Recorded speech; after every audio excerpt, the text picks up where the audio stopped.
And the idea was simple. We have a whole bunch of these open source projects out there that are really great. So why don't we just create the code that goes in and sucks up the functionality that we need and provide WebEx capability. I don't know, you guys know what WebEx is, right? So we called it the WebEx killer.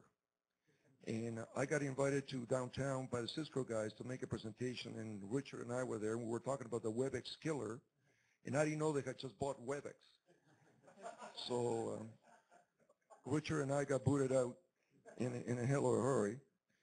I guess the first guy to ever use it was the youngest guy of the crowd, Stephen Maggie, as a faculty member. Who was Stephen? So we gave Stephen too much to drink one night, and we said, geez, my son, you don't have tenure around here, do you? And he said, no, I don't. And I said, well, I have tenure. And I think it'd be a real good idea if you taught this. And he said, but nobody else is doing it. And I said, well, I don't care, just do it. So Stephen was in his class. They were the first lead users at the time. The code didn't look the way it does now. So it was a hard sluggle for all our students and so forth and so on. So they were providing feedback to Fred and, well, actually Fred and Richard didn't know each other at the time. That comes next. So it was Richard, poor Richard was coding as fast as the students and Stephen were providing feedback. So we needed money. So I said, well, this OCE organizations. I went down to the OCE, and they told me that, well, they insulted me. They basically said I was a communist to come back when I had something real that produced IP. People like me shouldn't live around here and all that kind of stuff. Go down, this is a capitalist country. What do you mean open source? So that didn't go very well. So Richard Allen and Fred Dixon met in November 2007, and we met in the Torrey building, the 5th floor of the Torrey building in Luc Lalonde's office. And the idea was to get a smart techie with a serial entrepreneur together and kind of shake the room and see what happened. And we did that. We kind of got them together. They held hands. We shook the room up, and they set up a company called Blindside Networks. In January 2008, all my colleagues were in the system. We all decided to adopt it. And we went all out. We had an ex-student of ours. We had the serial entrepreneur. We had this, we still have this goal of going global with the system. And we wanted to do it with open source because that meant that the university didn't have to pay anything. And that was good.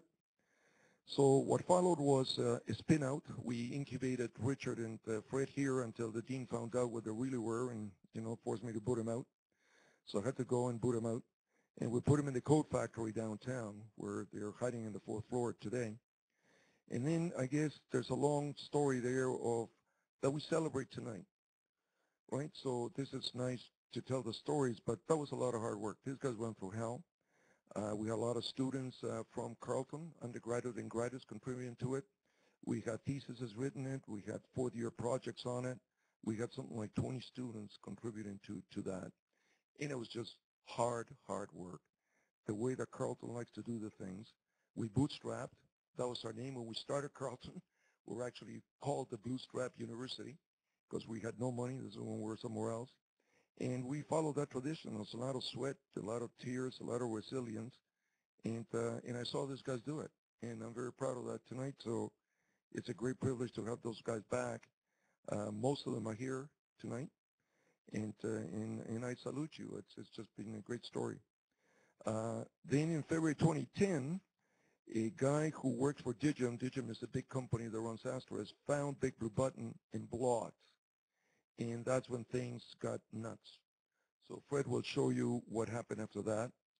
And the usage line increased. BigBlueButton now it's available in 15 languages, including Spanish, which is pretty good. And I guess that when the faculty, the 4 of us who had been there, actually 5 because we lost Stoyan Tanev, who is in Denmark now, when we started this, we never thought that it would get to where it was.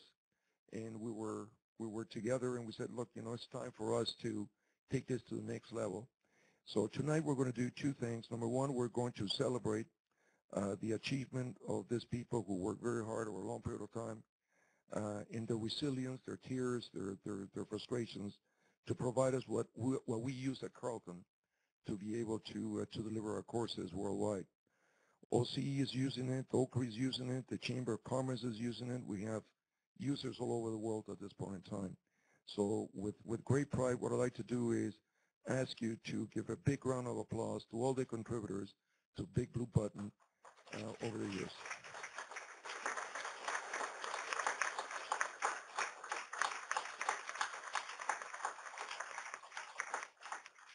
And that's the Carleton way.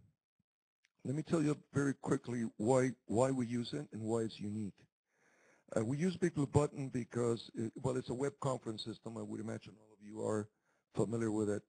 It was built with open source principles, and it was built with the idea that someday we would have out of Carleton a generation of companies that made their money because we did what we did.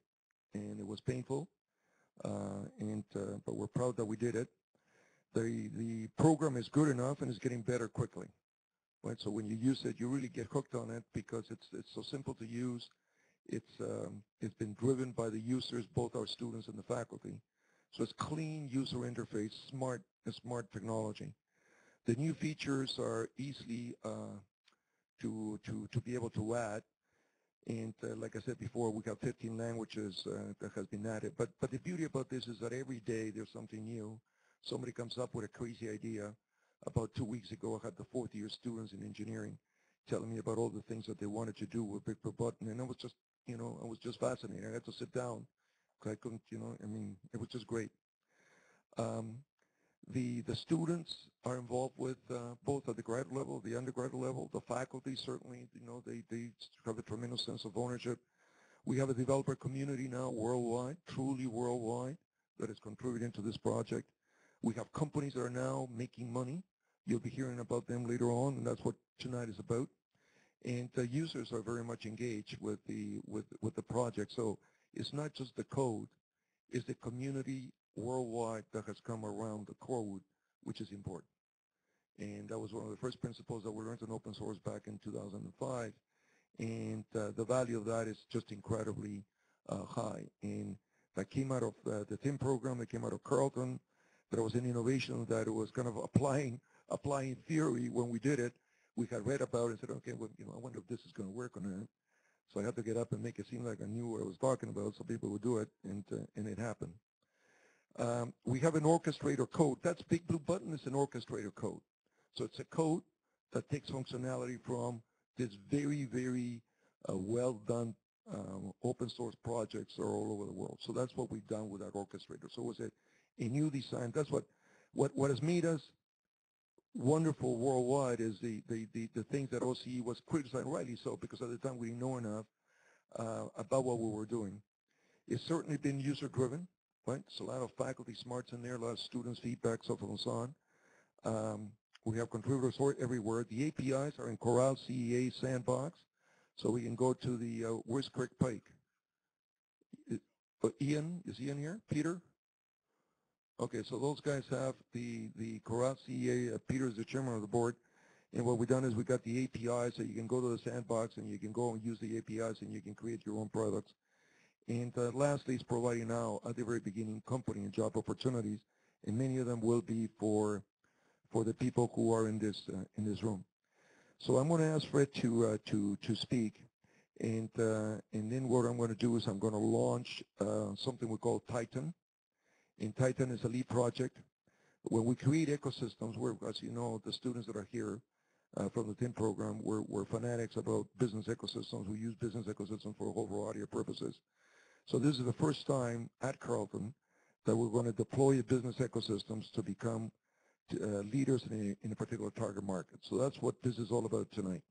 So we're going to do that when I get back, and I'd like to call on Fred Dixon, who was the entrepreneur who made all of this happen. So Fred?